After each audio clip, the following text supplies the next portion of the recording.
Hello guys, welcome back to a new video. In this video I'm going to cover how to simplify square roots. I have two examples that we're going to go through together in order to get this down. So let's jump right into number one, where we have a square root of 20. Now, 20 is not a perfect square, so we're not going to get a nice and clean-cut whole number answer. So we need to simplify. We can do this by looking for factors of 20 that are perfect squares. Then find their square roots. For example, we know that 4 times 5 equals 20, and 4 and 5 are factors of 20, they go into 20. So to speak, 4 is a perfect square, so let's do this in order to simplify. So we know that 4 times 5 equals 20, and they both go into 20. So essentially, we have to do the square root of 20 equals the square root of 4 times 5. So let's write this down different. It means the square root of 4 times the square root of 5. Now we can take the square root of our perfect square 4, because 4 is a perfect square, 5 isn't a perfect square, and we can simplify this. By simplifying it, we just have to find the square of it, and the square of 4 is 2, because 2 times 2 equals 4. So we end up with this.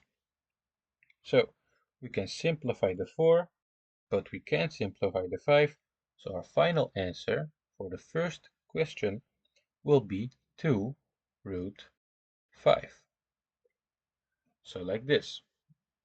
This will be our final simplified answer to the first example. So let's jump to the second example, where we have the square root of 32. So we need to think, are there any factors of 32 that are perfect? So any numbers that can go into 32, so to speak, that are perfect squares. If so, we can simplify.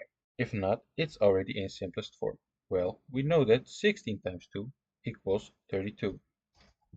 So 16 is a perfect square, so we can simplify the square root of 32 equals the square root of 16 times 2.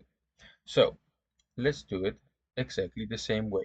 So the square root of 32 equals the square root of 16 times 2. So basically this can be your answer, but we're going to simplify it. So again, we're going to do it like this. We're going to split it. So we have the square root of 16 times the square root of 2. Now, to simplify this, we need to find the root of 16. So we know the root of 16 is 4. So we end up with 4 times square root of 2, or 4 square root 2, or you can even say 4 root 2 as your final answer. So this will be our final answer to the second example. I hope you guys understand how to simplify square roots now. If you want more examples, you can always ask it in the comments, and I will make a mastery video on this. I hope you guys liked the video, and if you did, leave a thumbs up, subscribe to the channel. Again, you can always ask something in the comments. This was Mr. Mathz, and I will see you guys in the next video.